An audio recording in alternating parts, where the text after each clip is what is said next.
Before the cylinder fell, there was a general persuasion that through all the deep of space, no life existed beyond the petty surface of our own minute sphere.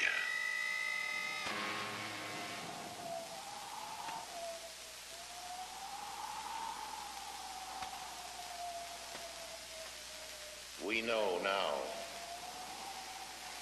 that in the early years of the 20th century, this world was being watched closely by intelligences greater than man's. Across an immense ethereal gulf, minds that are to our minds as our minds are to the beasts in the jungle. Intellects, vast, cool, and unsympathetic, regarded this earth with envious eyes, and surely drew their plans against us.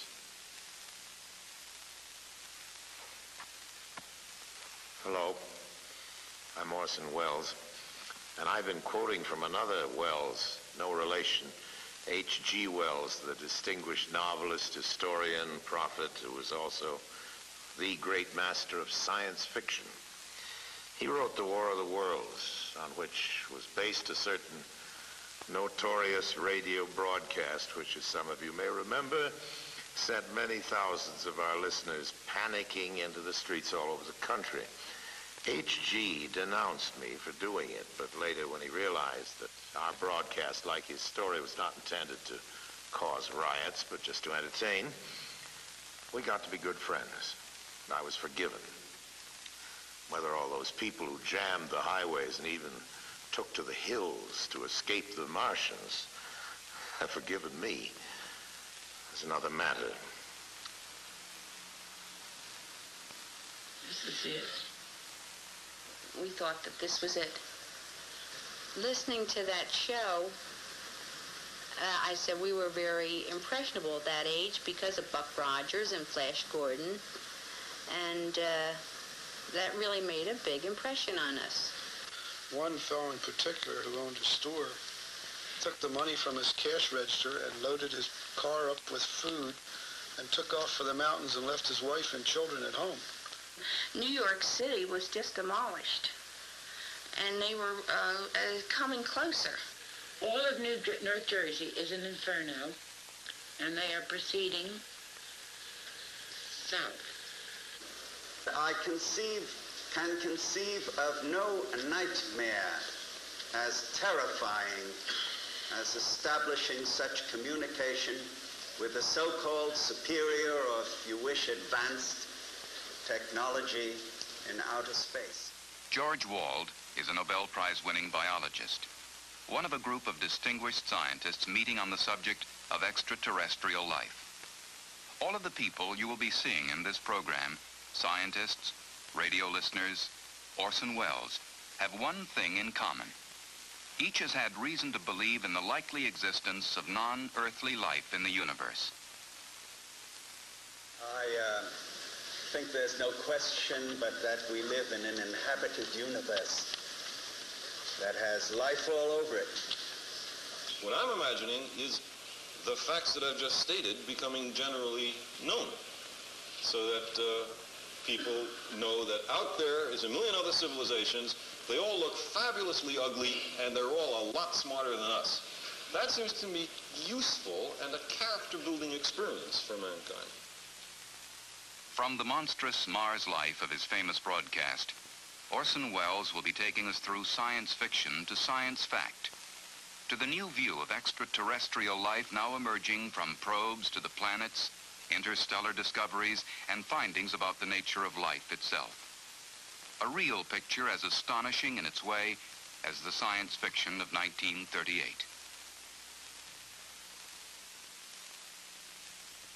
If there is life out there, intelligent life, how did we ever get the notion that it might be otherwise than friendly? Well, Mars, of course, is the god of war, so the planet bearing his name might be expected to have warlike intentions. In our broadcast, the Martians were as aggressive and ruthless as any human being. Ridiculous assumption on the face of it. They were supposedly as bad as we are, at our worst, and also much uglier. They brandished death rays in their slimy tentacles.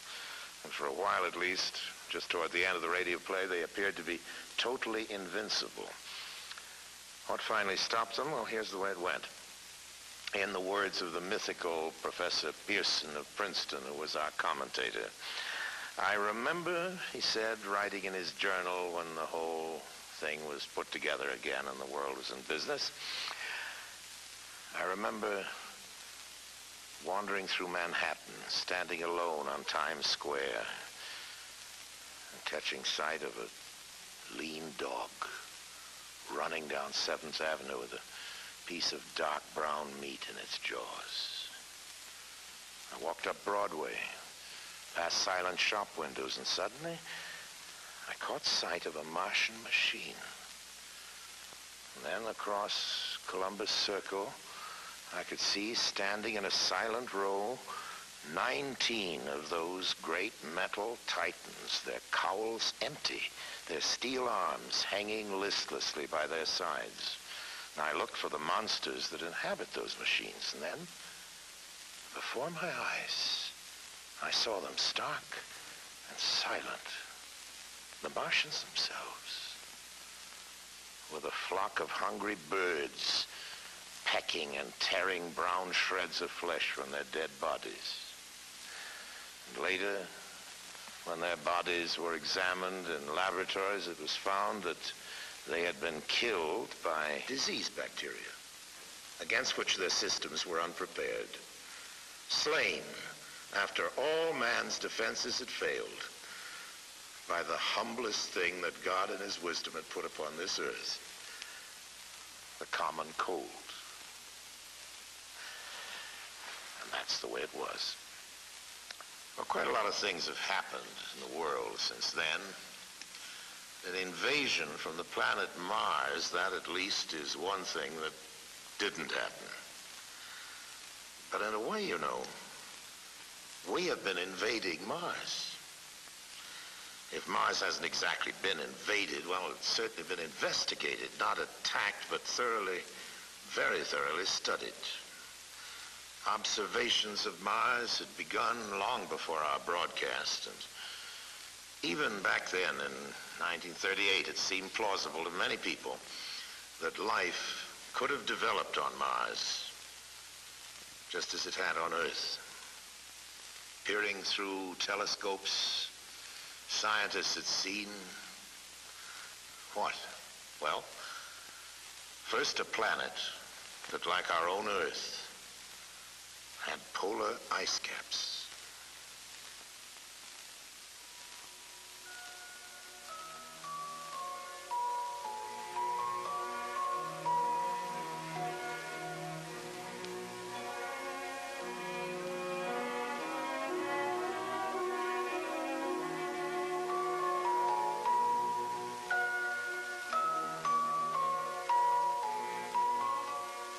They were fascinated to see that the ice caps grew and receded with each year. Large areas changed color with the seasons. Did that mean vegetation? Straight lines were sighted on the planet's surface. Some called them canals. The American astronomer Percival Lowell believed that these Martian canals had been created by an advanced technological civilization. First in 1965 and then again in 1969, NASA sent spacecraft to fly by Mars and send back scientific measurements and close-up photographs. This is picture 21, a red picture, wide-angle picture, fantastic picture. That's beautiful. That's beautiful. Look at those little craters. This is a narrow-angle camera view. The Mariner missions were great achievements for the scientists. But the pictures of Mars showed a world of total desolation. Was Mars less like the Earth then and more like the Moon? There were no canals, no cities, no areas of cultivation, no signs of upheaval or layering in the Martian crust to indicate that the planet was active or evolving geologically. The pictures revealed no volcanoes to spew out gases that could enrich the atmosphere. And water, so essential to life, seemed to be present only in traces. The atmosphere was so thin as to make the possibility of life seem even more remote. For the fans of science fiction, not very exciting. But for scientists, the whole excitement is finding out the facts. That's the whole name of the game. Now, these first flybys had revealed only some of the facts. But all the same, the exploration of Mars and of all the other planets of the solar system was actually getting underway. I can't feel that any person with any soul can look out on that universe that surrounds us and can imagine the immensity of it and the history of it without being rather impressed with the idea that we, as little atoms made of the same stuff those stars are made of, have the capability to regard the other part of the universe. One piece of the universe has the ability to look at another part of the universe and wonder about it. That's a very amazing thing, and it brings into one's mind all kinds of thoughts about religion and philosophy and so on. But don't ask me about life on Mars, okay? In the fictional Martian story, in the War of the Worlds, it was understood that the Martians were fighting for their own survival. Their planet was growing so cold and inhospitable that they might perish if they remained. Well, real life confined to such a planet would fight for survival by trying to change itself, by evolving. Every living thing on Earth has evolved from the lowly, the invisibly small microbe. Given nourishment, the microbe will grow colonies so vast that they rapidly become visible to the eye. Here on our planet, microbes have adapted to survive the most hostile conditions. Arid deserts, the frozen Himalayas, in trenches under thousands of tons of pressure in the ocean deeps. Biologists at Ames Laboratory are discovering adaptive capabilities in life forms that a few years ago would have been regarded as fantastic. Within the cooling systems of atomic reactors, organisms have been discovered flourishing, where radiation could be expected to destroy any living thing. In hospitals that use ultraviolet for sterilization, strains have been found resistant to the killing radiation.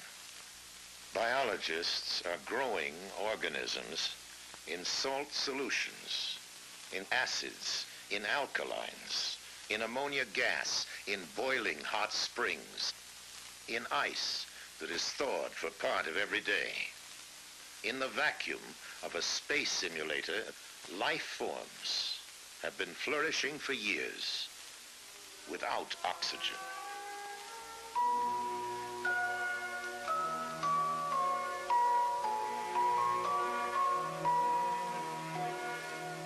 Scientists are studying the kinds of environments that could challenge life forms on the planets and moons of the solar system. In 1971, Mariner 9 arrived at Mars, equipped to go into orbit and stay for a while. A good thing, too, because when it arrived, Mars' surface was obscured by a global dust storm. As the storm abated, a whole new Mars began to make its appearance.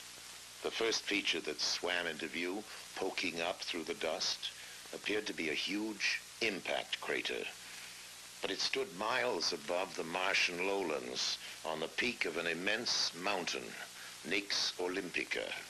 And as the dust settled further, the stunning truth emerged that the mountain on Mars was indeed a gigantic volcano. So, geologically, Mars was not a dead planet after all.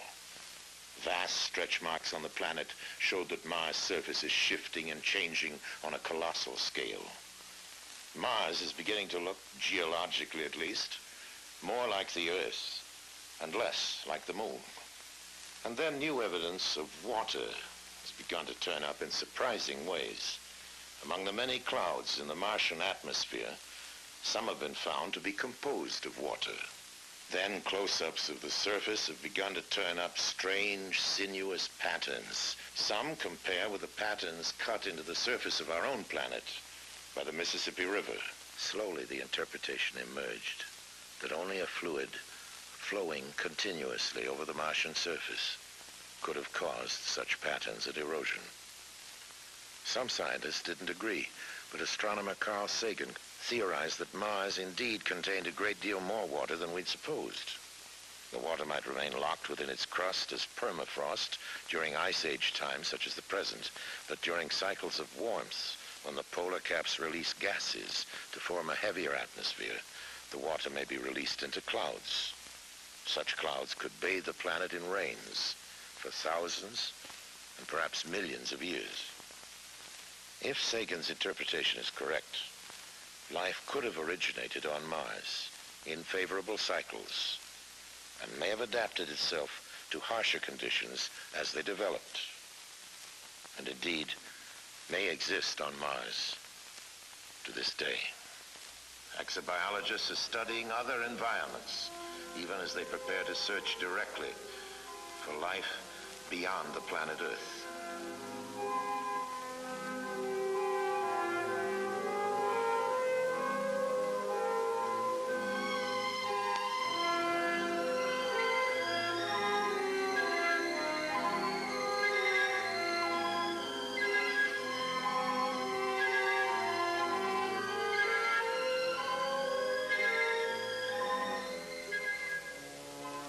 Flying by Jupiter, Pioneer 10 confirmed estimates that within its atmosphere are combinations of gases similar to those in which life originated on Earth. While a second Pioneer is being aimed to curve past Jupiter and fly by Saturn, Earth-based measurements show that a moon of Saturn, nearly the size of the planet Mercury, contains an atmosphere, water, and surprising warmth. A Viking spacecraft is being readied to land on Mars in 1976, carrying an automated chemical laboratory to sample Martian soil for life forms. The discovery of just one bacteria on Mars, or any other body of the solar system, would indicate that the whole chain of evolutions, cosmic, chemical, and biological, is at work everywhere. In that case, the creation of life anywhere in the universe would be more the rule than the exception. In that case, there may be other intelligent civilizations capable of communicating with us. In the impact on ourselves of contact with another intelligent civilization, how it might come about and what the effects might be, is now being discussed by serious thinkers the world over. This symposium at Boston University includes astronomer Carl Sagan, anthropologist Ashley Montague. Krista Stendhal is Dean of the Harvard School of Divinity. Professor Berenson teaches a course entitled Search for Life in the Universe. Professor Philip Morrison of MIT co-authored the first seriously reasoned paper on possible modes of communication with extraterrestrial life. George Wald won the Nobel Prize in 1971 for his work in physiology. It is now okay to talk about life elsewhere or intelligent life elsewhere, whereas a decade or two ago it wasn't okay. It was considered too speculative to be worth any investment of time. It's that the number of stars in our galaxy alone is so staggeringly large, in the order of 10 to the 11 or more. The probability of stars having planetary systems is so high, we think perhaps half. The probability that those planetary systems might be comparable with our own, and that the stars have some kind of an ecosphere, a sphere in which the radiation is suitable for life, that it's not too hot, not too cold, meeting the other criteria, seems so reasonable. These bits of information have come from astronomy primarily.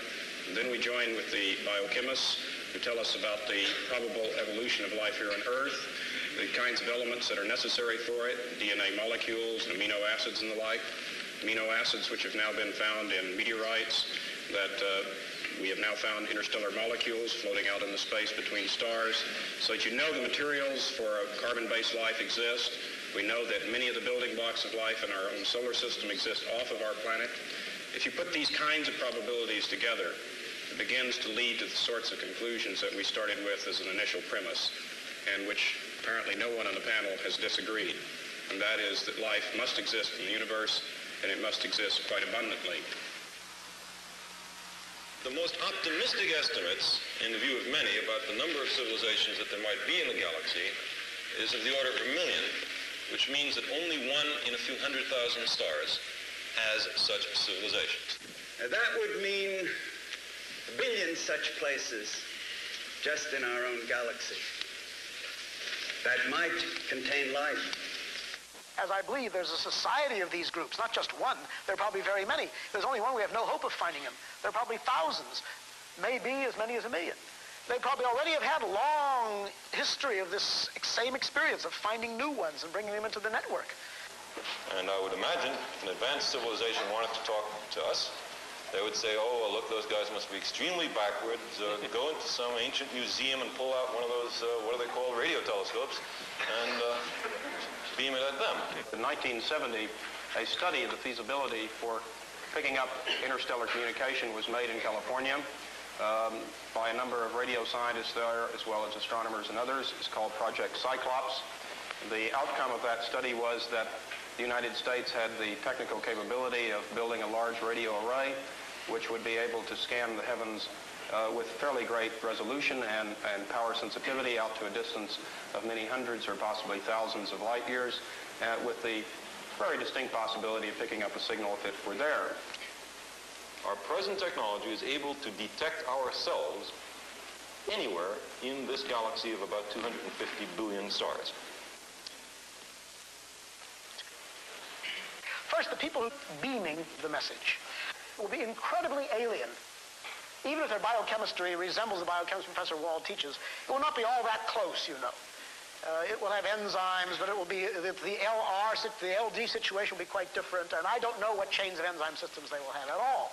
And we couldn't eat their food, very likely, even though they're the same biochemistry. Any more than we eat the food of a mushroom. It's very difficult to eat that.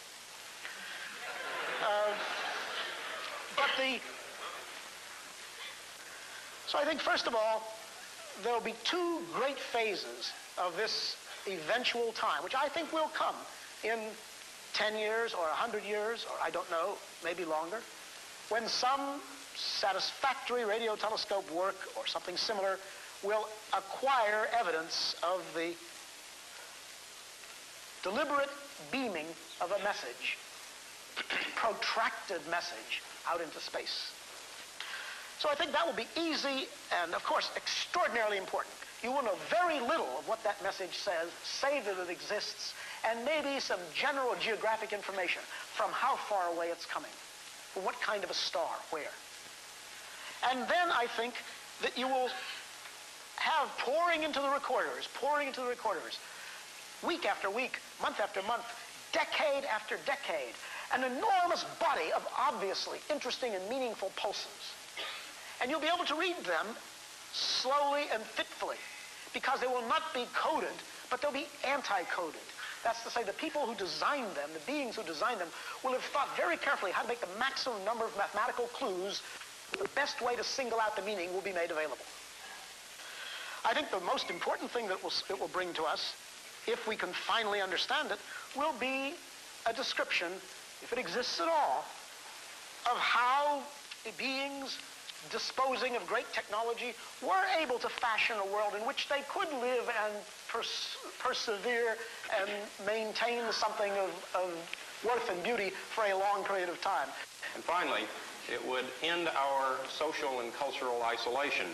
To date, we have been bounded not only into our own countries and into our own small regions on this planet, but most assuredly within our solar system itself. If there are the tens of billions of other civilizations which the predictions indicate might be, then we would join a larger galactic community. In 1976, we're going to be able to explore Mars for perhaps not so humble microorganisms. Before and after that, we'll be searching the planets and the galaxies for clues to fill in the new patterns we're discovering. The evolution of evolutions that has produced us and the possible millions of other civilizations. It is conceivable that a spherical ship will land in front of the Washington Monument and a figure with 4 antennas and otherwise looking like the professional football player will walk out and demand to see our leader. But I hope very much that the universe of circumstance is wider than the rather shoddy imaginations of science fiction writers for 30 or 40 years. And I'm pretty convinced it is. We've not found their guidance so great in any but the most modest activities, like going to the moon, which is not very much. The difference between the spacecrafts of NASA and the lurid flying saucery of that old radio War of the Worlds is the difference between science and science fiction. And yes, between war and peace. It's our own world which has turned out to be the interplanetary visitor. We're the ones who are moving out there, not with death rays, but with cameras. Not to conquer, but simply to learn. We are, in fact, behaving ourselves far better out there than we ever have back here at home on our own planet.